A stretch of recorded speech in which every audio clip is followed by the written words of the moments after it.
Free audio post-production by alphonic.com. Bonjour, ici le Big QSO. Voilà, c'est présenté aujourd'hui par F4AJQ. Oui, alors bonjour, ici c'est le Big QSO en direct de Friedrichshafen. Voilà. Petit port de pêche allemand, très sympathique, le lac, tout va bien. Et donc on en est tous ensemble pour vous faire un Big QSO comme vous n'avez jamais entendu. Ouais, parce qu'aujourd'hui on a quand même du lourd, du très très lourd. Allez, dans l'ordre, on va laisser se présenter un petit peu tout le monde. Alors là, il y a Jules, F4 IEY. Michel, F1 AFW. Christine, F4GDI. Sylvain, F4GKR. Jérôme, F4JTL. David, F5SDD. Alan, F4 ALAU. Et puis Franck. F4AJQ. Non, j'ai oublié. Et Jacopo, IE1 QPT. Voilà. on va essayer de rester en France. L'idée, c'est d'avoir un petit peu la vision du radioamateurisme en France. Vous faites tous plein de choses parce que Jules, avec les youngsters, encore un petit peu. Encore un petit peu. Michel avec le Lota, avec Harris, avec plein de choses. Voilà. Christine, on va pas présenter la présidente du REF, hein, tout le monde la connaît. Bonjour Christine, comment t'appelles-tu? C'est plus Comme ta femme. Sylvain 4GKR, En chantier. Alors toi t'es voilà. Encore président de l'URU pour quelques mois. Et après Après, Il est à la retraite. Oui, je suis à la retraite. Après t'es à la retraite. Ouais. OK. J'aurais fait mes mandats et voilà. OK. Très bien. Président du REF. Président du Pourquoi Tu vas pas? voir, je fais de vrai. Ça pourrait être sympa. 4JTL, vas-y, t'es. Moi, je suis responsable de Radio Club Scolaire. Ouais. Et un super radio club scolaire. Vas-y. Ouais, 5SDD. président du Clipperton Dix Club. Voilà. Alan. Je suppose que la majorité me connaissent surtout pour Sad Dump. Hein. Voilà. Et puis toi, Franck? Alors moi je suis, On le présente je crois, président du Radio Club de Provins F6 KOP. Un petit club qui démarre, on est en train d'essayer que ça marche bien, quoi. Et toi? Je fais partie aussi du team de Sad Dump. Je gère la partie scientifique avec Alan. Cool. Et voilà. Donc une sacrée équipe là qui est là. Les principaux acteurs français du radioamateurisme. On a oublié les gars qui font des sotas, des potas, des quotas, des totas, des rotas. On a oublié, il y a le WOTA qui va arriver aussi. Le WOTA? Ouais. C'est quoi? Le Water on the Air. Ah d'accord. Si vous deviez résumer un petit peu l'état du radioamateurisme français là maintenant, vous diriez qu'on en est où? 38,5 ce matin? Et en sérieux. Non, alors en sérieux, moi je trouve que ça va bien.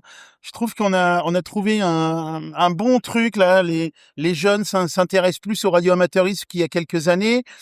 On le voit bien dans les gens qui réussissent leur examen, c'est mieux. Ce qui serait parfait, c'est qu'on arrive à faire en France, comme c'est dans d'autres pays, peut-être une licence novice, une licence un peu plus haute également. Moi, je serais pour qu'on remette un peu de CW aussi, parce que je serais plutôt partant pour qu'on remette un peu de CW, sans pour ça que les gens qui n'ont pas la CW puissent pas perdre de DK, mais ça serait bien qu'on puisse avoir un examen CW. Déjà pour avoir l'AREC quand on veut faire de la radio à l'étranger, tu vois, ça serait pas mal. Mais bon, je pense qu'il y a vraiment Il y a un petit côté aussi, regarder la connaissance et le patrimoine de la CEDO Voilà. finalement avec cet examen. Moi, je parle toujours, il faut garder les us et coutumes. Les us et coutumes. Pour savoir où on va, il faut toujours savoir d'où on vient. C'est vrai. Mais tu parlais de jeunes justement. Toi, qui es président des youngsters depuis un petit moment maintenant. Jules, est-ce que tu vois une évolution depuis que tu es président? Est-ce que tu vois qu'il y a plus de jeunes? Moi, depuis que je fais des événements avec les jeunes, là, surtout depuis 2022, on a démarré, on était vraiment un petit groupe, on savait pas trop où aller. Et maintenant, surtout grâce au tremplin de F6 KOP et des efforts faits par notre ami Jérôme, et du coup, je trouve il y a une ascension qui est faite, ça doit être moi, ouais. Ça doit être. Il y a pose téléphone. Donc du coup, oui, il y a une grosse ascension qui s'est faite et j'ai l'impression qu'on a démarré une machine qui est en route et qui prend le bon sens du vent en tout cas. Et toi, Jérôme, alors du coup, parce que t'es quand même vachement impliqué avec les jeunes, comment ça se passe? Comment s'est passé le début du radioamateurisme au lycée? Et puis, maintenant, qu'est-ce que ça donne comme résultat? Alors ça a commencé comme on a pu, ça continue comme on peut, et puis on avance comme on peut. C'est-à-dire que on fait au mieux avec le matériel et les compétences qu'on a, avec les contraintes qui sont les nôtres, et on essaye de former avec les collègues dans d'autres établissements des jeunes à la licence pour leur mettre le pied à l'étrier et les envoyer ensuite vers les radioclubs de ville et vers les youngsters. Ok, donc automatiquement, quand ils passent l'examen, on parle un peu des youngsters, on essaye de leur donner des brides pour pas qu'ils se retrouvent lâchés comme ça. Oui. Alors justement, quand ils ont la licence, moi, ce que j'ai l'habitude de faire, c'est systématiquement d'envoyer un mail aux parents pour leur dire, pour continuer le radioamateurisme, je vous ai formé, mais pour continuer, allez voir les youngsters, allez voir les radioclubs en ville. Donc pour moi, c'est F6 KOP.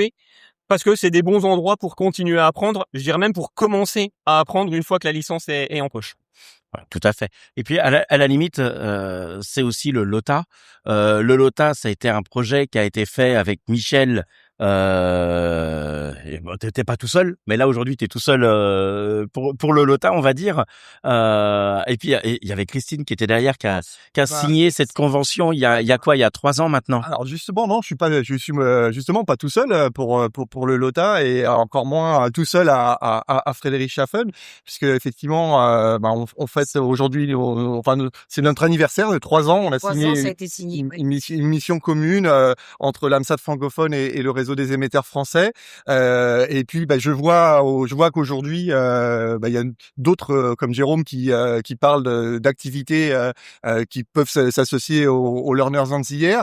Et puis je suis pas tout seul parce que on est hébergé ici au stand de l'IARU, qui est le centre de l'innovation, ce qui se fait de mieux en tout cas en Europe. On est D'ailleurs, accompagné de d'autres partenaires sur le salon. On voit Atis qui font des choses vraiment extraordinaires en Allemagne, en allemand. Moi j'ai été sur les stands polonais, suisses, allemands, d'autres pays où aussi on tourne vers les choses vers les jeunes, vers les enseignants. C'est le but des learners en hier. Et c'est vraiment un endroit extraordinaire pour échanger. Alors justement, sur le stand du Yaru, il y a une belle partie qui est réservée pour les youngsters, mais c'est pas la première année où il y a les youngsters qui sont représentés comme ça. Le Yaru, pour le Yaru, les youngsters on the air, ça représente quoi? Alors, juste faire un petit historique 2 minutes. Bah Il y a vas-y, quelques t'as tout le années, temps, hein. non, mais pour expliquer pourquoi le stand est organisé comme ça. Il y a quelques années, si vous vous souvenez, il y avait 3 tables et des papis qui attendaient les autres papis. Et je le dis comme ça. Mais c'est vrai. Et on a décidé que nous, ce qu'on était, ça avait aucune importance. Ce qui compte, c'est ce que les gens font. Donc, on s'est mis dans un tout petit coin. Et en fait, le stand, il est pas pour nous.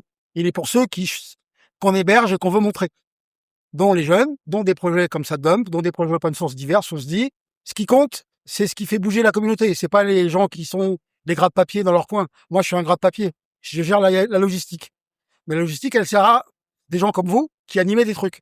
Donc nous, on est cachés et le stand, on le fait grand pour accueillir cette discussion ou d'autres. Voilà. Cette discussion, mais alors, t'as quoi? Il y a plein de projets qui se trouvent au Yaru cette donc année. on invite des gens. Donc il y a des gens qui sont là-bas, d'Amérique du Sud. Ouais. On leur paye le billet. Ils viennent montrer ce qu'ils font. Ok. Et puis t'as un stand de Voilà, SatDump. SatDump. On invite les gens. Donc l'idée, c'est des projets qui nous semblent sympas, qui vont montrer différents aspects du hobby, qui soient du contesting, de la technique, de la promotion, n'importe. Ok. Eh ben, s'ils ont besoin d'un coup de main, on les aide, on les fait venir et on leur essaie de leur donner un peu de visibilité en restant dans notre petit coin caché parce que c'est pas nous qu'on veut montrer, c'est les points. Ok. Pour ceux qui ne savent pas, il y a le stand SatDump. On a Alan avec son acolyte qui est là. Est-ce que tu peux nous dire un petit peu ce que c'est que SatDump et l'impact que tu as ici et l'impact qu'a Friedrich pour votre projet? Déjà, le projet en lui-même, c'est en fait un logiciel qui permet en fait de décoder énormément de satellites différents. Donc n'importe quoi, que ce soit de la météo, de l'imagerie, de données scientifiques, que ce soit par exemple des images de soleil ou juste des données par exemple des mesures de radiation ou parfois totalement autre chose. Plus facilement en tout cas que ce qui se faisait jusqu'à maintenant. Et bon, après, sans rentrer dans les détails, je pense que c'est à peu près tout ce que je vais dire, parce que sinon, il y en a pour très longtemps. Mais après, disons Pour ceux qui veulent connaître SatDump, de toute manière, il y a un excellent Big QSO où on décortique SatDump ensemble. Mais il y a toujours d'impact. Vis-à-vis des jeunes, SatDump est beaucoup utilisé.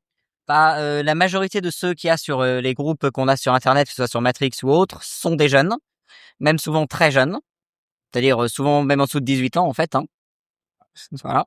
Et parce qu'en fait, ils sont très intéressés par le fait de pouvoir recevoir quelque chose qui vient directement de l'espace et surtout souvent des missions qui sont assez connues. Et donc en fait, pour beaucoup, ça les intéresse plus de faire ça, en tout cas au début, que de recevoir par exemple des satellites radioamateurs. Parce que c'est plus visuel, plus direct que quelque chose qui est un peu plus abstrait pour quelqu'un qui n'est pas du tout dedans. Ok, bah écoute, ouais, puis en même temps, ça permet d'avoir une vision de la radio qui est plus large avec les satellites et d'orienter après les jeunes certainement dans leur carrière professionnelle, parce que bah le radioamateurisme c'est quelque chose, mais c'est un peu juste le pied à l'étrier pour faire plein d'autres choses en termes de radio. Je vais me tourner un petit peu devant Christine, qui a pas beaucoup parlé jusqu'à maintenant, mais elle va reparler un petit peu plus. On constate qu'il y a quand même énormément une belle montée, pas énormément, on peut faire encore mieux, mais on a une belle montée du nombre de radioamateurisme en France. Ça c'est voilà, il y a les chiffres qui parlent. On a de plus en plus de jeunes, c'est vrai. Ouais, de plus en plus de jeunes. Ouais, et grâce à notre ami Jules et maintenant à Jérôme, que je félicite, parce que franchement, ce que Jérôme fait au niveau des écoles, enfin de son école et les écoles qu'il a regroupées autour de lui, et je peux dire que le REF les soutient. Hein, le REF s'est ouvert à sponsoriser les écoles, les radio REF, enfin les radios clubs dans les écoles. On a commencé par soutenir Jules au niveau des IOTA, hein, de ses expéditions, enfin depuis déjà quelques années. Ouais, 2022 à peu près. C'est ça. Hein. Et c'est le projet d'ouvrir au maximum les enfin on peut appeler ça une subvention, hein, au niveau des Oui, parce qu'ils ont besoin d'aide. Exactement. Hein. Contribution. Et Alors, et je peux dire que là le projet que Jérôme, Pierre et puis je me rappelle plus du prénom, hein, ils sont trois ou quatre pour l'an prochain. C'est l'avenir. C'est l'avenir et le rêve va faire. Alors, j'aurais presque envie de rebondir là-dessus parce que là, ça va se tourner vers Franck et vers toi aussi. Le nombre de radioclubs évolue, il grandit. Je crois que la dernière fois que j'ai regardé le baromètre de la NFR, il y avait 466 radioclubs. C'est énorme.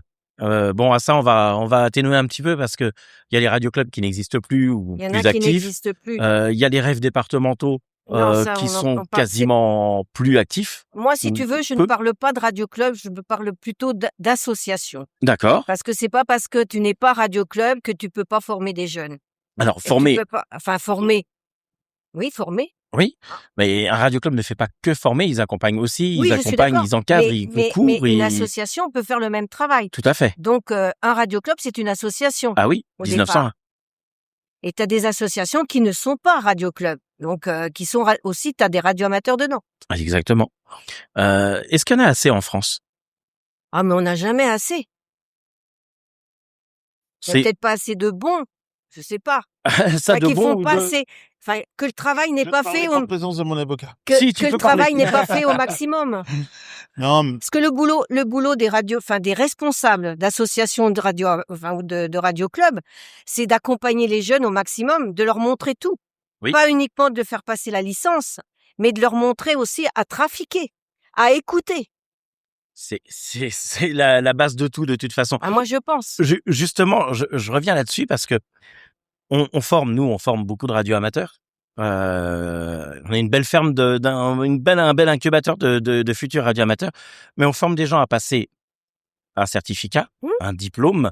Ils se retrouvent, alors pour certains ça va, ils ont de la chance, ils se retrouvent à KOP, ils se retrouvent à KGL, ils se retrouvent à KTR, dans plein de radioclubs comme ça, où là ils peuvent être encadrés directement. Oui, mais c'est pas la majorité des associations ni des radioclubs, ça. Hein. Justement, est-ce qu'il n'y aurait pas quelque chose à faire au REF, une communication ou autre pour dire, bah voilà, le travail d'un radioclub, c'est ça, et on pourrait encourager, on pourrait faire quelque chose. Ça a déjà été fait. Mais tu peux pas diriger les gens. Ah non. On n'est pas un gendarme. Hein.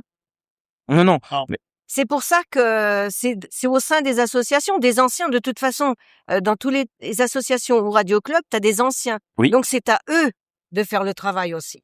c'est vrai, de se montrer ouvert, de se Bah, montrer accueillant, d'accompagner voilà, hein, les gens. d'accompagner. De donner la convivialité. la convivialité et puis de donner leur savoir, hein, pas garder les choses pour eux. C'est vrai. Tiens, d'ailleurs, en parlant de ça, bon, c'est une usine à gaz, hein, KOP. C'est vrai. Mais comment ça a accueilli les jeunes? Alors, les jeunes, je vais pas dire jeunes, je vais dire les nouveaux radioamateurs. Oui. Alors, on les accueille bien, je pense. Ils sont tout de suite, c'est la famille, quoi. KOP, c'est la famille. Une petite anecdote, là, on était au stand, on était en train d'offrir l'apéritif à plein de gens, leur expliquer un peu. Et il y a beaucoup de gens qui disent, ah, KOP, ça marche bien, ça marche bien, ça marche bien. Et je leur dis, ça marche bien, mais moi, je travaille 2 heures par jour, tous les jours pour KOP. 2 heures par jour, je réponds à tous les mails. J'ai aucun mail en retard. Je reçois un mail, je réponds à un C'est vrai mail. qu'il y a une réactivité. À côté de ça, je prépare les petits textes. Alors des fois un petit peu mes petits coups de gueule, mes petites envies, mes petits trucs. Mais c'est vrai que j'ai une vision un peu du radioamateurisme d'avenir, tout en respectant les us et coutumes. Je pense que, comme je disais tout à l'heure, pour aller plus loin, il faut savoir, pour savoir ce qu'on va faire plus tard, il faut savoir d'où on vient. Et il y a ce truc que je dis souvent, ce proverbe africain, seul on va plus vite, mais ensemble on va plus loin. Oui, c'est vrai. Et je suis un vieux réac, hein, je suis un vieux con, hein, j'ai que 62 ans, mais je pense que il y a un moment, il faut former et après il faut expliquer. De passer un examen radio amateur, c'est pas plus compliqué que ça. Le gars qui a envie de bosser, il réussit. Le gars qui a envie de travailler un petit peu quand même, on peut pas leur donner non plus, hein. Mais bon, t'as passé ton permis voiture, tu passes ton permis moto, tu passes ton permis bateau, tu passes ce que tu veux, tu passes ta licence radio amateur. Il faut que tu bosses un peu pour réussir. Et ensuite, il faut se former. Il faut former dans les radioclubs. Moi, j'ai connu des radioclubs il y a quelques années en arrière, dans les années 90. Tu rentrais dans un radioclub, tu disais, salut, moi je suis un tel, voilà, j'ai 220 pays confirmés sur 27 mégas, on me disait la porte, elle est là. Hein. Voilà. Alors, ok. Moi, par exemple, tu vois, à KOP, il y a une station 27 mégas. Oui. Voilà. Et puis, si le gars, il arrive, il me dit, moi je suis cibiste, eh ben, viens, on boit un coup, on discute. Voilà, je vais t'expliquer. La licence, de passer l'examen, pas la licence. Passer l'examen, c'est pas très compliqué. Ah oui, mais on m'a dit que c'était difficile. Non, non, c'est pas difficile. Si on t'explique, si on te forme, tous les samedis matins, tu viens au club, ou tu passes par Internet avec KMI ou par KGL ou quoi que ce soit, tu vas réussir ton examen. Et après, ils viennent ou à KNQ avec ce que fait Jérôme, avec les jeunes, ils vont réussir. Et puis là, là, ils arrivent à KOP, le samedi, ils se mettent autour d'une table, on boit un petit café, le midi, on mange ensemble, on fait un petit barbecue, on fait un petit truc. Ils se mettent devant la station. Bon, c'est vrai que les stations fonctionnent bien, mais ils se mettent devant la station, ils font des contacts radio et ça se passe bien. Ça se passe bien. Et puis s'ils font une connerie, ils font une connerie et puis ils redémarrent. De toute façon, quand t'as appris à faire du vélo, tu t'es cassé la gueule, t'es remonté sur le vélo, t'es reparti. Tout à fait. Ouais, c'est pareil avec la radio. Tu fais une connerie, ouais, merde, j'ai mal logué le mec, machin. Pas grave, on le fera plus tard, on le fera. Non, c'est ça. Mais surtout, la convivialité. La convivialité. Accueillir les gens avec le sourire, qu'il ait 25 ans, qu'il ait 20 ans, qu'il ait 15 ans ou qu'il ait 75 ans. On accueille les gens avec le sourire, un petit café, on discute, on se met devant la station, on fait quelques QSO et c'est parti, en avant Guingamp. C'est vrai, c'est ça. Je vais revenir sur ce qu'a dit Franck. Je retrouve effectivement cet esprit de convivialité qu'il y a historiquement chez les radioamateurs et puis au club. On parlait effectivement tout à l'heure de nombre. En fait, je pense que s'il y en a beaucoup ou assez, en fait, il n'y a pas de bons ou mauvais radioclubs. Il y a des radioclubs, voilà, qui se spécialisent dans certaines activités. Il y en a qui sont un peu plus généralistes. Il y en a qui font du satellite et il y en a d'autres. Et en fait, ce qui est important, c'est que au-delà, après, une fois qu'il y a effectivement cette première étape de convivialité, qu'on continue à faire les choses par passion, par exemple pour des radioclubs scolaires, qu'on continue la passion de transmettre, d'expérimenter effectivement, merci, sur la partie technologique, et puis s'ouvrir pour nous, pour s'ouvrir à l'espace, mais aussi s'ouvrir vers d'autres géographies et des expéditions ou découvrir des nouvelles contrées. Ça, Ça fait rebondir. Exactement. En plus, j'allais dire, c'est la meilleure transition aussi exemple, parce que c'est cool, l'expédition, on a quand même une belle équipe de sponsoring d'expédition, d'expédition qui bouge. Franck, un petit mot sur les expés là que t'as déjà fait là, les dernières là, avec La KOP. la dernière, c'est Saint-Pierre-et-Miquelon, un peu plus de 135 000 contacts, dont c'est une cinquantaine en EME, qui était une première pour nous en EME. On a fait du satellite, 45 ou 50 QSO satellite. Voilà, EME, Earth, Moon, Earth. Voilà. Pas ma petite vanne du 1er avril où je disais qu'on allait faire du Moon, Earth, Moon. Donc voilà. Non, mais ça se passe bien. Et puis voilà, on est en train de travailler sur une prochaine expé. On n'a pas la licence, on n'a pas les autorisations, mais on travaille. Je crois que tu vas pas nous dire où c'est, Oh non, je vous dirai pas où c'est. mais ça fait partie des DXCC. Ah oui, ça fait partie Voilà. des 340 pays. Les 340 DXCC. Voilà, pour aider un petit peu les Ouais, copains on qui vont on n'ira pas sur la Moon comme sur la Lune, comme j'ai dit au 1er avril. Il y a aussi le Clipperton DX Club qui est là. Oui. David, tu peux nous dire un petit peu là sur ce qui s'est passé en termes d'expé.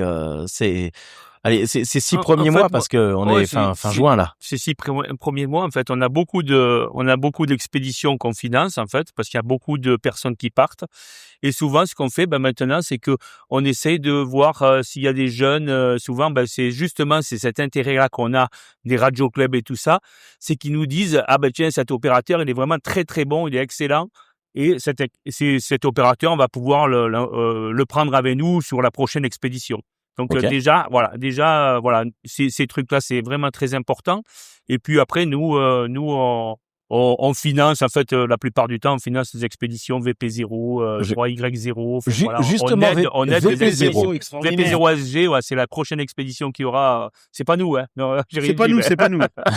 mais c'est celle qui aura un South Georgie bientôt en 2027 là, et donc ils seront présents à notre convention du Clipperton DX Club Qui aura lieu le 10 du 9 au 11 octobre 2026 à Carcan-Maubuisson. D'accord, c'est Dans le où ça? 33. Dans le 33. C'est ouvert à tous? C'est Vous ouvert faites à membre? tous, ouais. C'est Ok. ouvert à tous, Les infos si vous sur le voulez, site du Clipperton Voilà, vous DX venez Club. sur le cdxc.org et puis c'est bon. Ok, Ouais. très bien. Et il y Et aura il y a des gros projets qui vont arriver à part VP0 là. Je peux rien dire pour le moment. Tu peux rien dire. Tu sais, Tout ce qui fait partie de la prochaine expé de KOP. si déjà alors donc du coup on sait qu'il y aura F5 SDV qui sera dans l'équipe. Si on dit on va continuer à faire du satellite ou du QO100, ils vont savoir à peu près où ça se trouve. Ils vont dire tiens, si c'est du QO100, c'est pas à l'autre bout de la Terre. Ouais. Donc je te pose pas la question s'il y aura du QO100. Il y aura du QO100. Il y aura du QO100. Ah, là déjà on peut éliminer on peut réduire un petit destinations. peu on peut réduire le champ. Quelques destinations. Il y aura aussi du satellite. Le RS-44 fait du Léo, voilà. Ouais. Génial. Mais moi, ce qui est important, c'est des nouveaux radioamateurs, ceux qui arrivent maintenant, c'est de pouvoir les guider parce qu'ils savent pas au départ que on peut faire du range-scatter, on peut faire plein de modes différents Oui. et ou du satellite et on a beaucoup de possibilités et donc c'est ça qui est intéressant, mais ils sont pas forcément au courant quoi. Les jeunes qui arrivent, ils savent pas trop. C'est ça. Voilà. Il y a énormément. Donc c'est notre savoir en fait qu'il faut leur transmettre, ça c'est sûr. C'est ça. Exactement, mais ça va, même le Clipperton le fait, du coup, participe à la formation quelque part des nouveaux radioamateurs. Oui. Ouais. Ok. Très bien. Justement, j'ai bien envie de rebondir sur autre chose parce que on a les expéditions, on a vu ce qui se passait dans les écoles, les nouveaux radioamateurs ou autres, mais les grands projets radio, l'état actuel des bandes radioamateurs, c'est quand même, on a eu un impact sur le 1 giga 2 il y a quelque temps. Là où on le ressent, on en est où là sur les bandes, sur les ouvertures de bandes qu'on devrait avoir par exemple? Oui là Sylvain, là c'est un peu à toi du coup là. T'as vu, on va aller un peu à la pêche aux infos là. T'as ton chéquier avec toi? Alors non, déjà, il faut juste comprendre que les allocations, enfin les ouvertures de bandes, c'est pas quelque chose qui se décide au niveau d'un pays, ni encore moins au niveau de l'Europe. Oui. C'est forcément quelque chose de global. Ça se fait uniquement dans le cadre de la World Radio Conference qui a lieu tous les 4 ans. Ça va avoir lieu là bientôt. Oui, là. mais là c'est déjà trop tard. C'est-à-dire que l'agenda de celle qui vient, il est déjà discuté depuis longtemps. Oui. Et l'agenda de la prochaine, il est déjà figé. Ça veut dire que si on veut ajouter une discussion pour ouvrir une nouvelle bande, ça pourra se faire au mieux qu'en 2034. Donc là, Sous réserve que... il y aura pas d'ouverture de bande, il y aura rien de concret. Ça, c'est ce qui se passe au niveau international. D'accord? Après, au niveau national, on peut avoir des arrangements ou des extensions. Malheureusement, c'est pas malheureusement, c'est que les ondes radio ne s'arrêtant pas aux frontières, ça peut se faire qu'en bonne collaboration avec nos voisins. C'est-à-dire que les plans de bande sont forcément entendus de façon internationale. Oui. Et après, chaque pays est libre de l'implémenter ou de ne pas l'implémenter. Ok. Donc, je vais prendre un exemple très simple. Vous savez tous que nos amis de la région 2 d'Amérique, ils ont en HF le 40 mètres jusqu'à 7300. Oui. Alors que nous, c'est que jusqu'à 7200. Aujourd'hui, la bande des 41 mètres, c'est une bande de radiodiffusion. Tout à fait. Donc, avant que ça puisse être une bande radioamateur, il faut d'abord qu'il y ait une décision que la bande de radiodiffusion soit modifiée, puis qu'il y ait un accord et un soutien des administrations pour que les bandes radioamateurs soient étendues. Bref, je suis pas en train de dire que c'est pas possible. Je suis juste en train de dire que ça prend beaucoup de temps. Il y a beaucoup de travail à faire. Il y a du travail. Et autant, pour faire court, autant les bandes HF, on voit qu'il y a de moins en moins d'intérêt des professionnels. Alors, je parle pas des utilisations militaires, mais au moins des utilisations civiles. On voit que le broadcast, il y a de moins en moins de stations de radiodiffusion HF. Tout à fait. Il y a beaucoup de stations qui s'éteignent. Donc, on peut penser qu'il y a de moins d'intérêt pour les bandes HF qui potentiellement pourraient nous donner quelques opportunités pour avoir plus de bandes. En revanche, il faut être clair qu'ailleurs, au-delà de 400 mégas, vous avez bien vu que c'est quand même compliqué. Et on risque bagarre pour arriver à garder des choses. Même les bandes sur lesquelles on est primaire, pour lesquelles en principe, il devrait rien se passer. Exemple 430. Oui. C'est la guerre avec tout le monde. Parce que nous, on est des utilisateurs gratuits. Les autres, ils payent. Et ils payent cher. Et ils sont prêts à mettre beaucoup d'argent. Et justement, comment nous, radio-amateurs, on peut faire pour soutenir ça, c'est une vraie bonne question. Et oui. Comment on peut faire? Comment on peut faire? Parce que on va manifester. Non. Voilà. Alors, là, c'est personnel. Mon avis personnel. Comment on peut faire? Notre problème actuel, c'est notre dépendance technologique. Je vais faire un peu de franco-francisme. Je sais pas comment on dit ça. Excusez-moi pour la problématique qu'on a. C'est un problème de souveraineté. C'est à la mode. Hein, c'est un mot à la mode en ce moment. Oui. Qu'est-ce qui se passe? Il se passe qu'on a perdu de la compétence technique. Je vous apprends rien. T'es bien placé pour savoir. La formation technique, c'est pas à la mode. C'était pas à la mode. Il y a de moins en moins de gens que ça intéresse, la technique. Sauf qu'on est en train de se rendre compte que de ne pas avoir de gens qui comprennent comment ça marche, c'est un problème. C'est vrai. Et donc, ce qui se passe, c'est qu'on regagne un petit peu d'attention sur le spatial, sur les radiocommunications, parce que les gens commencent à comprendre que avoir la maîtrise de la techno, c'est un problème de survie. Oui. Et donc, comment on peut faire pour revenir à ta question, plus on montre qu'on est compétent et qu'on est ouvert, plus on défend notre business. Parce qu'on montre qu'on est utile à autre. En échange des bandes qu'on nous donne gratos, notre contribution, c'est qu'on a une maîtrise technologique. On a une maîtrise.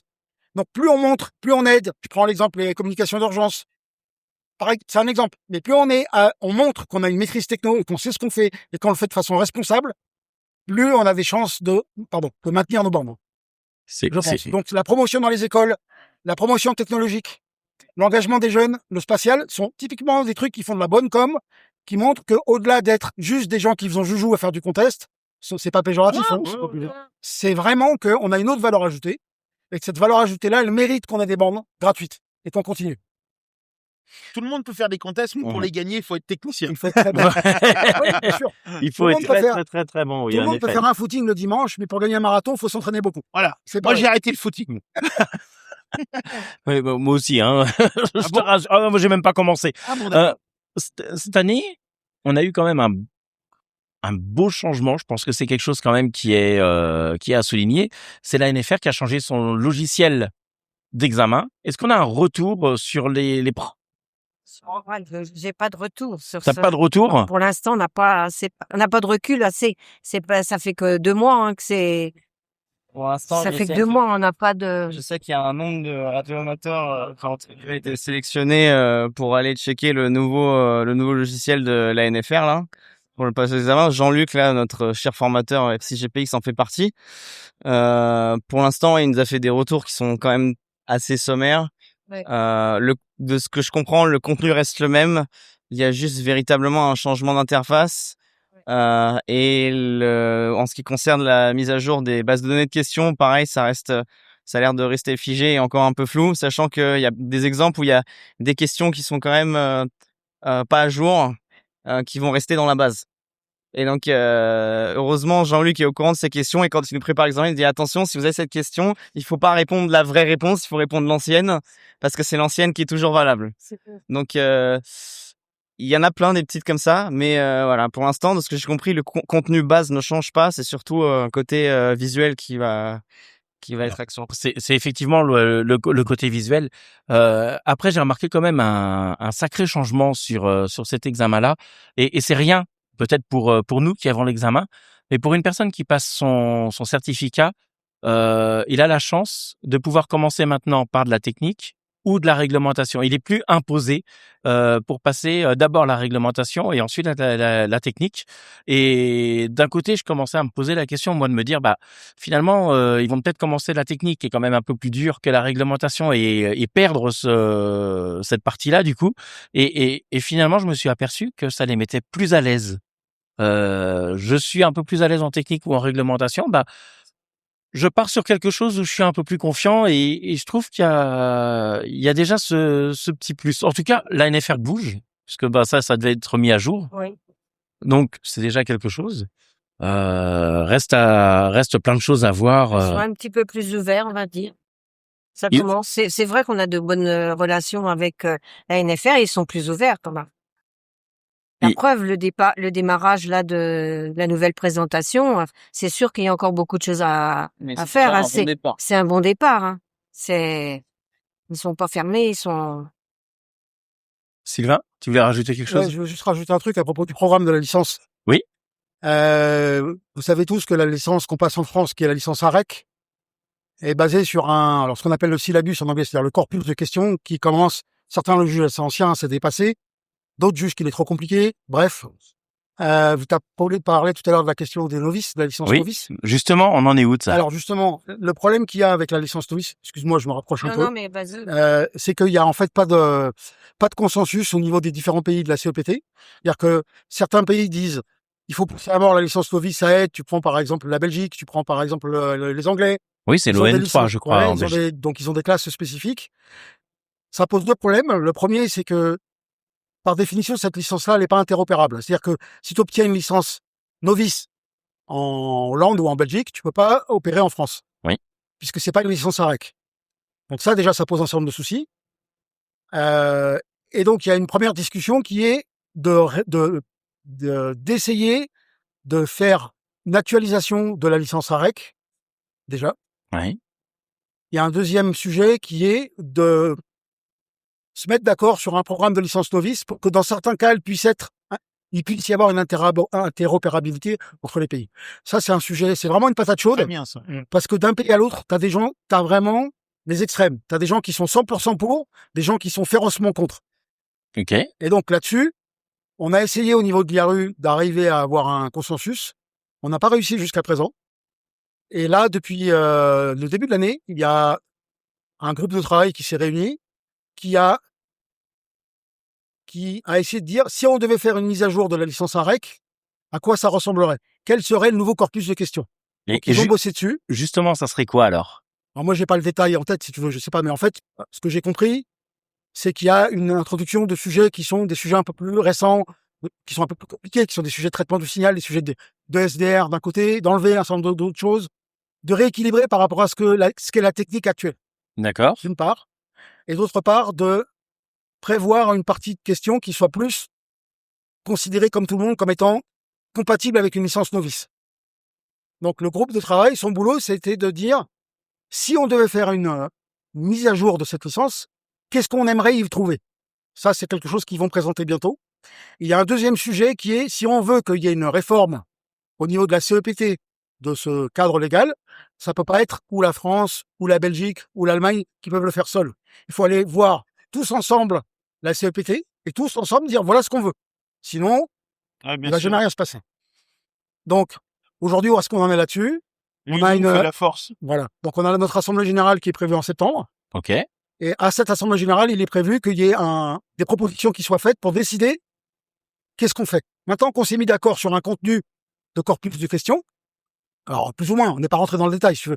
L'idée, c'est pas de faire la liste des questions qu'on va donner à la NFR. C'est de lister les sujets dans lesquels on aimerait qu'il y ait des questions. Les thématiques. Et chaque pays fait ce qu'il veut après. Mais par contre, qu'on s'entende sur un socle commun. Et là, le sujet derrière, ça va être de dire, maintenant qu'on s'est mis d'accord, comment on aborde le sujet au niveau de la CEPT? Qui est prêt à faire un vote? Et en gros, si on a suffisamment de pays de la CEPT qui sont OK pour que on aille, à ce moment-là, il va y avoir un désigné volontaire qui va parler au nom de toutes les associations et qui va aller voir la CEPT directement en disant, nous, associations de la région 1 de la CEPT, on souhaite une mise à jour du corpus de questions. Voilà ce qu'on vous recommande.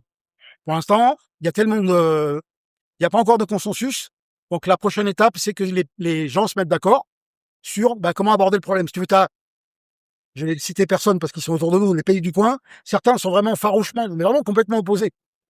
Si, donne-nous les noms, on va aller les Non, voir. mais ça sert à rien. Non, mais si tu veux, on a le monde entier ici, là, donc on en profite. Sur le fond, tout ça, ça ne peut avoir de l'effet que si c'est fait globalement comme de façon commune. Tu vois, quand tu vas à l'étranger, que tu veux faire une expédition et que tu veux faire avoir la réciprocité, maintenant en France, tous les F4 sont AREC 2. Ouais. Et certains pays d'Amérique du Sud, ils te disent, et c'est pas AREC, mais quand ils te demandent ta licence, ils te disent, mais vous n'êtes pas AREC 1? Oui, alors, tu leur dis, oui, je peux te citer un exemple. Quand j'ai demandé mon équivalent irlandais, donc j'avais une AREC 2 et ils m'ont dit OK, voilà votre AREC 2, mais c'est pas une AREC 1 parce que en Irlande, ils appliquent encore la classe 1 et donc ils disent si tu veux la classe 1, il faut passer l'examen C-double, ce que j'ai fait qui est en soi un truc très bien adapté, qui est pas compliqué, qui va à 5 mots minutes, enfin faut pas être une machine pour réussir cet examen. Mais en gros voilà, pour obtenir l'AREC 1, j'ai dû passer cet examen de Morse et maintenant je peux dire j'ai le certificat AREC de classe 1. Ouais. Donc tous les vieux français qui me disent oui mais toi t'es un F4, t'es classe 2, je peux leur dire non, j'ai une classe 1. Voilà. Une des rares encore. Un truc qui serait super sympa, c'est si on pouvait, je dis bien si on pouvait, c'est ils l'ont fait au Portugal, ils le font dans d'autres pays. C'est-à-dire le jour des grands contests, style Secure Worldwide, WPX, avoir l'extension, l'ouverture du 160 mètres jusqu'à voilà. C'est un sujet d'actualité. C'est un sujet d'actualité. Bon, ça veut dire que le 160 mètres un jour. Non, mais même si c'est pas tout le temps, ouais. Mais au moins les jours de contest, tu vois. Ils l'ont fait au Portugal, ça, ils l'ont fait dans beaucoup de pays où ils ont comme nous jusqu'à 1850, mais les jours de contest internationaux, ils ouvrent jusqu'à 2. Voilà. Okay. Tu voulais dire quelque chose, toi, David? Non, je pensais que c'était la réciprocité. En Irlande, tu avais on est d'accord.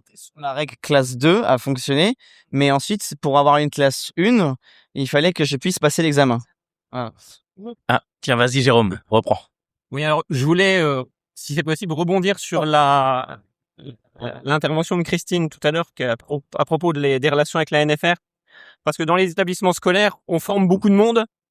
On forme du monde dans des conditions scolaires et la NFR, ils se déplacent gratuitement pour des taux de réussite qui parfois sont pas les taux de réussite moyens.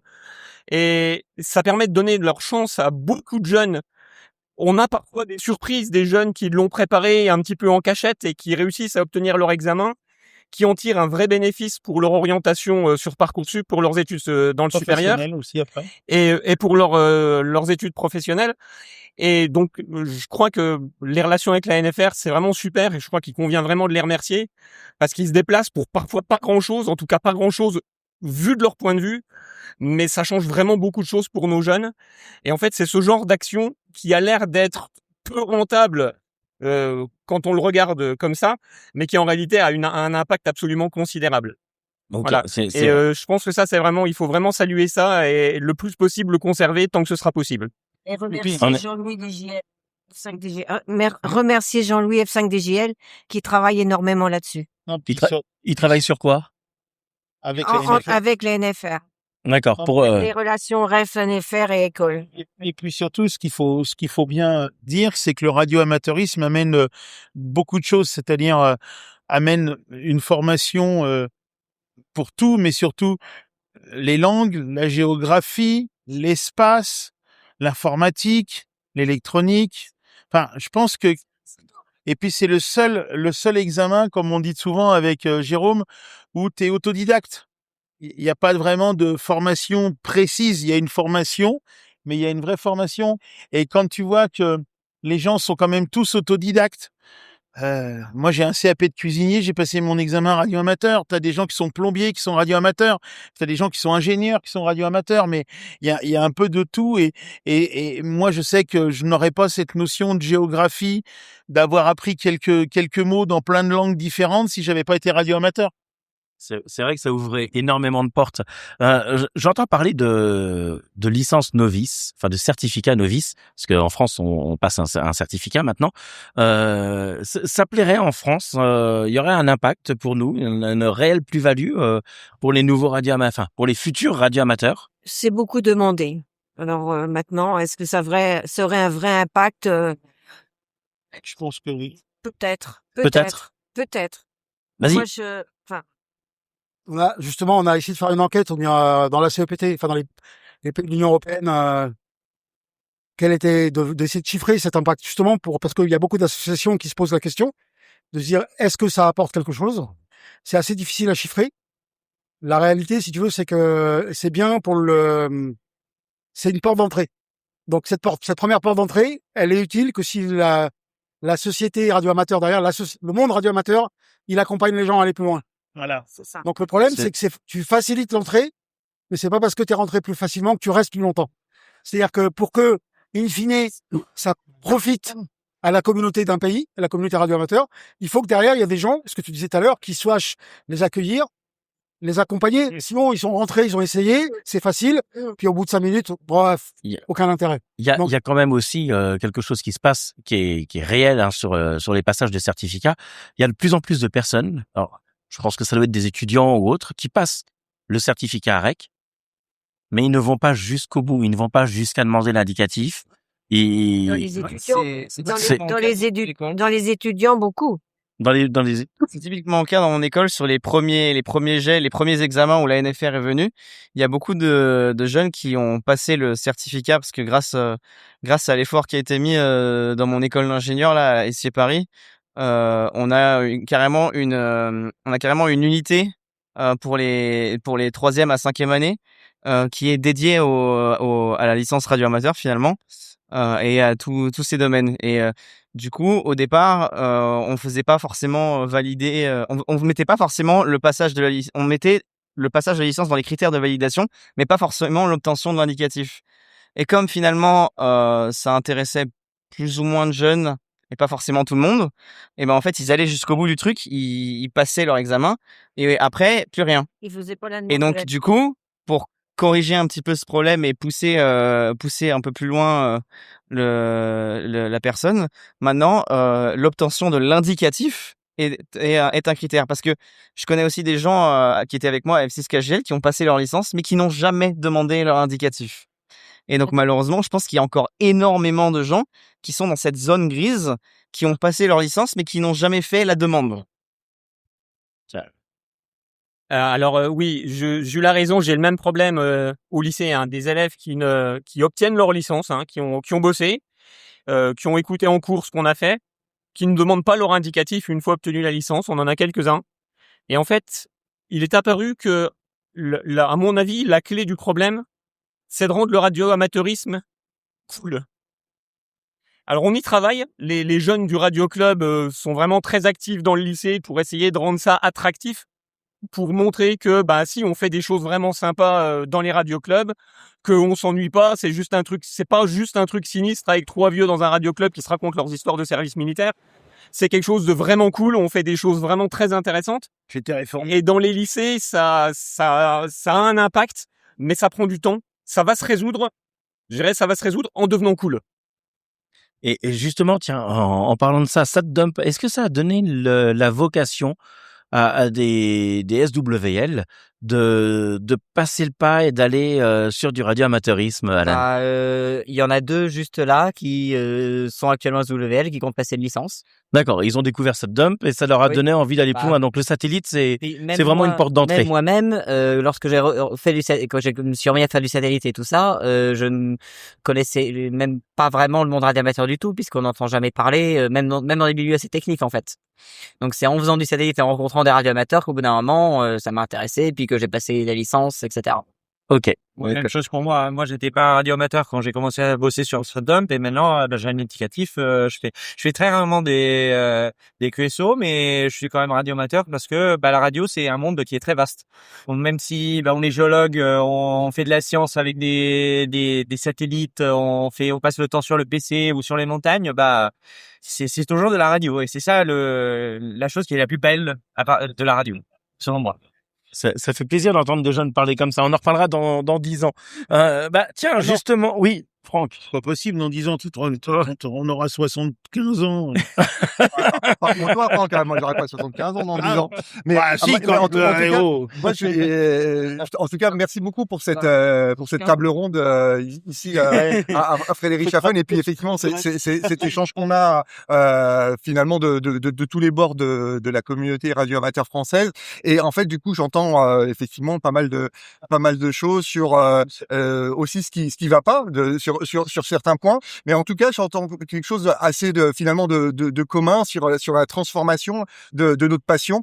Effectivement, même ce passage de licence, qui peut être raté, ou de la non-transformation, de la licence, du certificat en licence, c'est pas un échec, en fait. Moi, je vois ça plutôt comme une opportunité pour les radioamateurs de s'appuyer sur des gens qui du coup ont appris quelque chose qui connaissent le monde du radio amateur, et ça c'est génial. C'est génial parce que c'est aussi ce qui manque un petit peu en France quand on compare aux autres pays. Les radios amateurs sont plus connus, et sont connus davantage, et ça, là, en France, moi je vois vraiment un changement là-dessus. On devient de plus en plus connu aussi, grâce à ça, et pas forcément qu'avec d'un nombre de radios amateurs, ou d'un nombre de QSO. Ouais, moi par exemple, je rebondis là-dessus justement parce qu'en fait, ce qui est cool, c'est que le LOTA, tout ça, tous les jeunes et tout, je suis organisateur aussi du JOTA, du Jamboree sur les ondes, avec les scouts et les guides de France. Je fais partie aussi de l'équipe Radio Scoutisme, et chaque année, en fait, on fait on fait participer des jeunes, en fait, à une activité dans la journée radio, et tout autour de la radio, et ça nous amène un petit peu des nouveaux, enfin des jeunes et très jeunes aussi. Et on est très étonné des fois de voir que même de très jeunes, ils arrivent à faire de la CW, enfin de la télégraphie, et ils sont à fond là-dessus, quoi.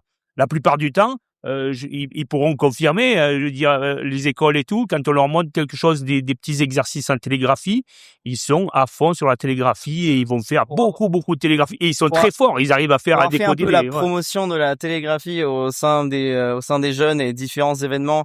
Là, typiquement, la Youth Engagement Conference qu'on a organisée en Slovaquie, et puis le Summer Camp en France.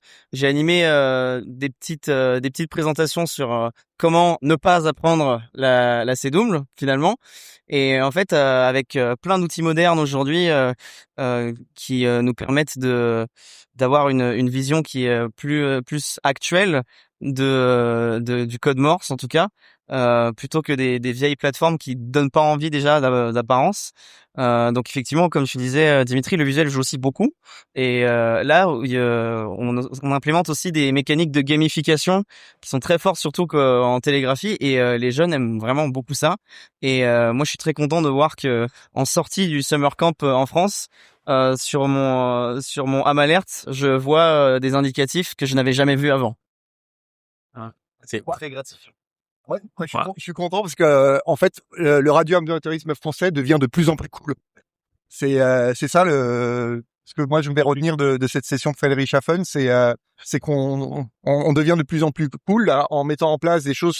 Déjà, il y a 3 ans pour le LOTA, et en nous rencontrons ici, ce que je vois.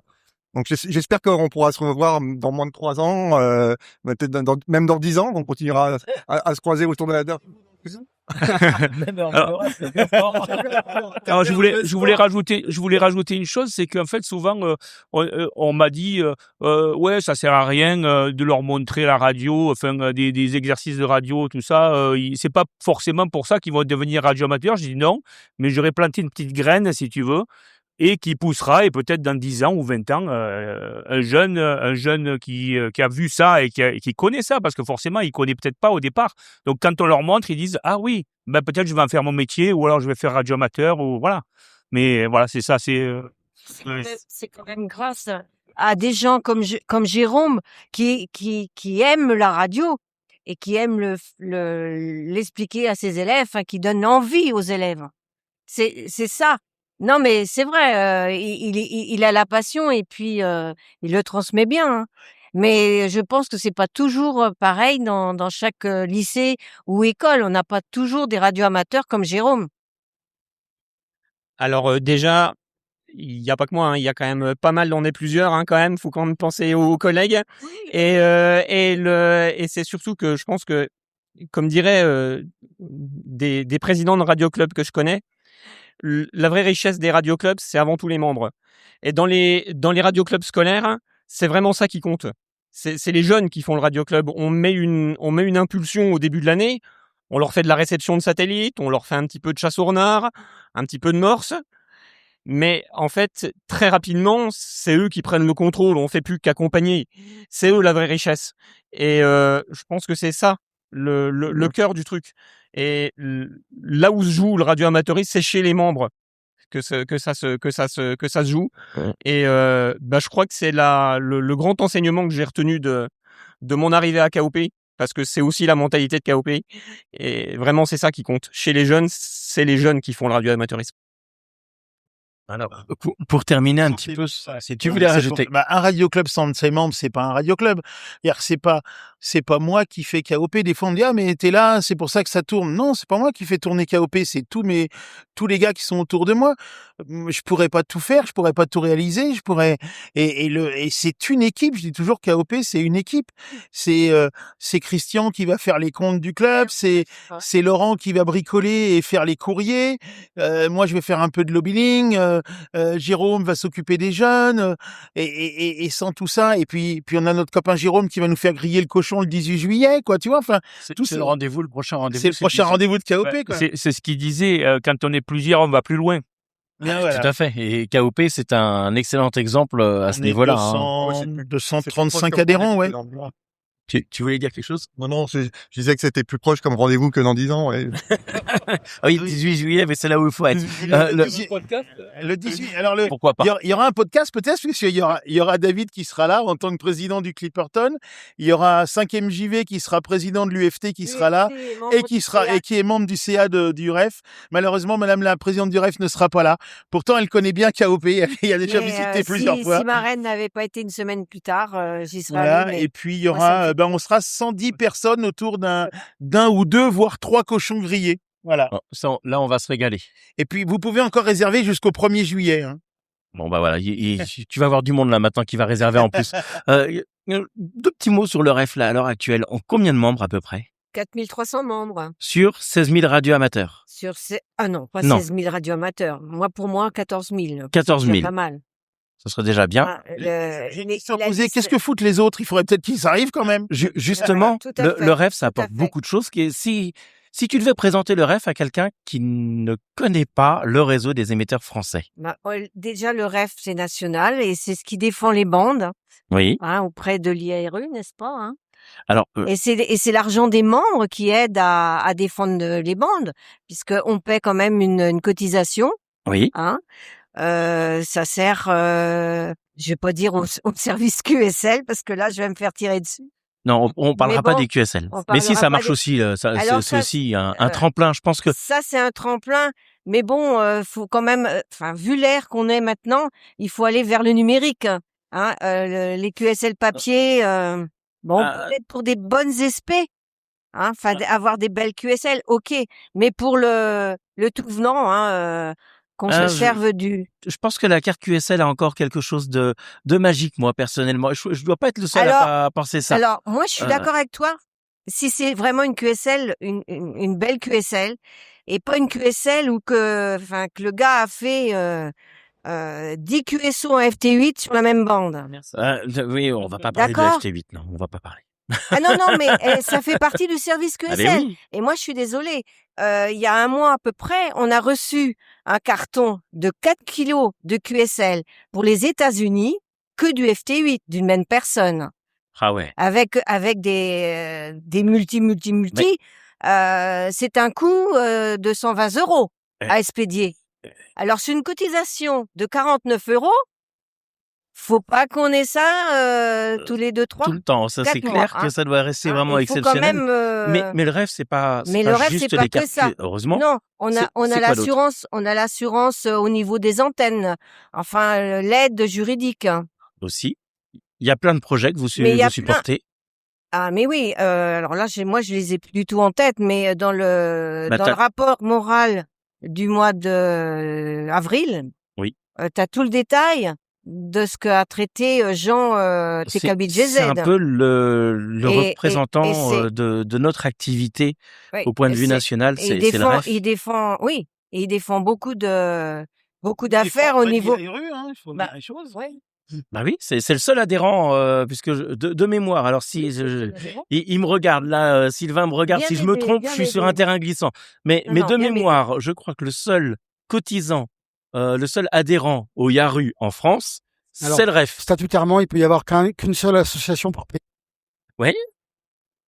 Donc, Et donc en France, c'est le REF depuis 1925, depuis sa création. depuis sa création. C'est partie des associations qui ont contribué à la fondation de l'IRE. Voilà. Donc ça, c'est important d'être Oui. au REF, ne serait-ce que pour ça, Alors, pour oui, l'impact. Alors, non, mais je vais prendre 5 minutes. Vas-y, prends le 5 temps minutes. que tu veux.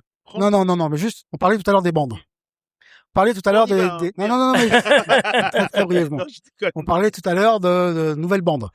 Oui, bien sûr. Est-ce que vous avez un ordre d'idée de combien ça coûte de participer au niveau international, hein? Combien ça coûte à l'IARU d'envoyer des bénévoles, parce que moi je suis bénévole, tous les gens sont bénévoles, d'envoyer une équipe de bénévoles à la conférence mondiale où on va discuter le bout de gras. C'est où? C'est aux États-Unis? C'est en Suisse. En Suisse? Combien ça... Non mais ça c'est juste la fin, la réunion finale qui dure 1 mois. Mais pendant toutes les préparations qui durent 4 ans, est-ce que vous avez un ordre d'idée du budget? De milliers d'euros. C'est entre 300 et 400 000 $ par an. Ah, d'accord. C'est énorme. Par an. Ouais, bien sûr. Donc, et cet argent, il vient d'où? Bah, de votre cotisation. C'est-à-dire que comment ça marche? C'est assez simple. C'est-à-dire qu'on a chaque adhésion, quand vous êtes adhérent au REF ou à une autre association, on récupère, l'IARU récupère 1,8 francs suisses par an, par adhérent. Pourquoi des francs suisses? Juste parce que l'association est enregistrée en Suisse. Ouais. Donc, pour faire les quelques centaines de milliers de dollars par an, il en faut un paquet des membres. Non, mais ça, je suis d'accord. Ouais. C'est un très très gros budget. Quelque Ça, part, c'est c'est un investissement quand on cotise. Alors, je vais aller un petit peu à la défense du REF et j'aurais pas eu le même discours il y a quelques années en arrière où je trouvais, et ça c'est que mon avis perso, où justement ça bougeait pas, ou très très peu. Mais Là, on a une bonne présidente. là, oui, là, on a une bonne présidente, mais on dit ça parce qu'elle est là. Non. Non, on dit ça parce que c'est J'en ai vrai. connu des pires. Oui, mais c'est vrai que une association qui sait se remettre en question, parce que le REF sait se remettre en question, qui sait se remettre à jour, qui est actif là, je pense que ça a le mérite de dire finalement on n'a plus de cotisation annuelle à payer. On n'a plus rien à payer auprès de la NFR pour l'examen. On peut bien mettre 50 € sur la table une fois par mois pour soutenir, par an. Oh non, oui, tu as vu, moi j'ai jeunes, enfin, aux nouveaux indicativés, hein, c'est le travail de chaque responsable d'association de Radio Club. C'est ça. De demander à ses membres d'être aussi adhérents du REF. J'ai écrit un petit article il y a pas longtemps. Chose que KOP fait, que le président de KOP fait. J'ai écrit un petit article il y a pas longtemps. Je pense que tu l'as lu. Parce que je lis tes petites bafouilles régulières. Moi, je dis toujours, il faut pas donner un blanc-seing. Le REF peut faire des conneries. De toute façon, tout le monde en fait. Hein. Moi, j'ai déjà le nom de certains. Hein. Tu veux que je les cite? J'ai la liste. Bon, non, je déconne. Je rigole. Moi, j'aime bien rigoler, mais le REF, j'ai pas toujours été d'accord avec le REF, je donne pas un blanc-seing au ref, mais le ref, c'est celui qui nous représente avec l'IARU. Donc, moi, je pense qu'à un moment donné, quand tu es radioamateur, tu dois être membre du ref. Voilà. Parce que c'est Si demain tu conduis une voiture, tu vas faire partie de la Fédération française d'automobile, machin, truc bidule. Un joueur de foot, il va rentrer à la fédé de football. On est radioamateur, on rentre au ref. On n'est pas toujours d'accord avec le ref, on n'est pas toujours d'accord avec ce qui se passe, on n'est pas toujours On ne peut pas être d'accord avec toutes les tout le fédérations temps. sur lesquelles on est. Mais le Ouais. truc, c'est que il faut soutenir les gens qui nous soutiennent. Ça me va. priorité. Ça te va? Ah, mais ça me va Voilà. très bien. Il faut Priorité. soutenir les gens qui nous soutiennent. Moi, qu'est-ce que je serais content que demain, on me dise, on ouvre le 4 mètres, on ouvre le 8 mètres, l'extension du 160 mètres, on va pouvoir faire des hyperfréquences encore plus haut que ce qu'on a, on peut faire du laser, on peut faire tout ça, et on n'est pas emmerdé, et on pourrait avoir 1,5 kg comme les Américains, machin, truc, ou d'autres pays européens. Moi, je serais heureux de tout ça. Tu entends, Pour Sylvain, l'instant, le message subliminal il y a un que message Franck là t'a non, dit mais je serais de heureux, travailler. mais pour l'instant, comme dit Sylvain, pour avoir ça aujourd'hui, il faut qu'on en discute demain et qu'on en rediscute et qu'on en rediscute. Moi, je suis quelqu'un qui a envie de l'utiliser, tout ça, et eux, ils sont là pour essayer que moi, je puisse l'utiliser. Politiquement parlant, il faut qu'ils puissent travailler là-dessus. Mais comment ça se fait qu'un radio-amateur, quand il passe un examen radio-amateur, nous, aux jeunes qui arrivent, on leur dit, il y a le ref. Alors, bien sûr, ils sont encore à l'école, ils sont étudiants, ils ont peut-être pas beaucoup d'argent pour pouvoir Mais tout payer, machin. c'est gratuit pour les moins de 25 ans. Hein. Ah merde! Bah, Bah, j'ai pas moins de 25 ans, Le moi. ref est gratuit pour les moins de 25 ans. C'est gratuit pour les moins de 25 ans, bien sûr. J'ai quelquefois 25 ans. Ça, je le savais pas. Alors, mais parce que parce tu que n'es je suis pas vieux. des, C'est parce que je suis vieux. tu ne dois pas lire le ref. Ah si. Ah bah t'as Si. mal lu Alors, alors. tu sais quoi? Alors non seulement Non, parce qu'il est aussi à l'UNARAF, il voit pas bien. Alors, non seulement, tu sais quoi, nous, on l'a en version pour mon YL, 4IRD, qu'il reçoit en numérique. Je le reçois en numérique aussi. Le Radio Club le reçoit aussi en numérique. Les jeunes de moins de 25 ans le reçoivent en numérique. Tu peux. Je peux confirmer, quand tu as moins de 25 ans, Inscrire tous les tu jours. reçois le 25 ans gratuit, PDF on va tous les Radio Ref inscrire. tous On va les inscrire. tous les mois. Et c'est complètement gratuit, ça fait partie des avantages options des jeunes. d'adhésion du Ref. Très bien. Avant de nous quitter, Oui. On s'en va là. ah bah, Oui, je pense qu'au bout d'un moment, il va falloir arrêter. Après, on peut passer la journée. Va démarrer, quoi. Ah oui, Quelle heure il Je vais est? boire un verre. on va être obligé d'aller à l'apéro. Ça ferme à 18h. Un petit message de tout le monde là, aux futurs radioamateurs ou aux gens qui voudraient ou qui hésitent à passer l'examen radioamateur. Mais Qu'est-ce faut que pas vous leur diriez? Faut pas qu'ils hésitent, hein. Faut foncer. Foncez, ouais. Il y avait un truc dans un film bien connu. Pense que t'as aucune chance, fonce. Ben, en tout cas, tu voulais dire quelque chose? Non, moi je leur dirais, venez, c'est cool. Ouais, venez, c'est cool. Venez, c'est cool. Ouais, ça faut résumer. Et en plus, le radioamateurisme fait voyager Oui, énormément. énormément. Ça, Oui. Oui. Ça, Si- plus de Je 30. veux dire, si tu deviens radio amateur, tu vas voyages. découvrir des horizons incroyables et tu vas voyager Exactement. comme jamais tu auras pensé avant. Ouais, ça c'est vrai. Découvrir des du tout. gens, des façons de Mais penser, faire de des la façons radio, de voir la radio, mais des il est là, techniciens, de l'autre, il est tout. là. C'est quelque chose qui change et qui, au fur et à mesure du temps, en tout cas dans mon cas, qui fait en sorte que la radio n'est pas juste un hobby. C'est vrai. Toi, c'est un mode de vie, toi, chez toi, de toute façon. C'est exact. Ok. Écoutez, merci. Ah, tu voulais rajouter quelque chose, Sylvain? Vas-y. Juste un truc tout simple. On a fêté les 100 ans. En fait, je veux te dire, tu ferais pas les 200. Moi non plus, je ne ferai pas les 200. On a fêté les 100 ans.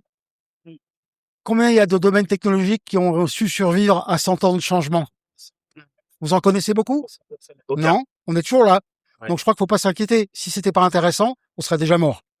Je pense qu'il n'y a pas besoin de s'inquiéter parce que je suis quasiment persuadé que le radioamateurisme se réinvente et je pense que depuis les 3 dernières années, depuis le Covid, il a tendance à monter, à exploser et avec des gens qui ont des envies qui sont complètement différentes de ce qu'on pourrait trouver il y a 5-10 ans en arrière et ça ouvre une porte vers l'infini puisque le radioamateurisme de toute façon, en tout cas pour moi, c'est infini. Voilà. En tout cas, merci à tous d'avoir joué le jeu. Je vous souhaite une très bonne journée, une très bonne fin de Frédéric Schaffen pour ceux C'était qui le y sont. Big QSO en direct de Frédéric Schaffen. Voilà.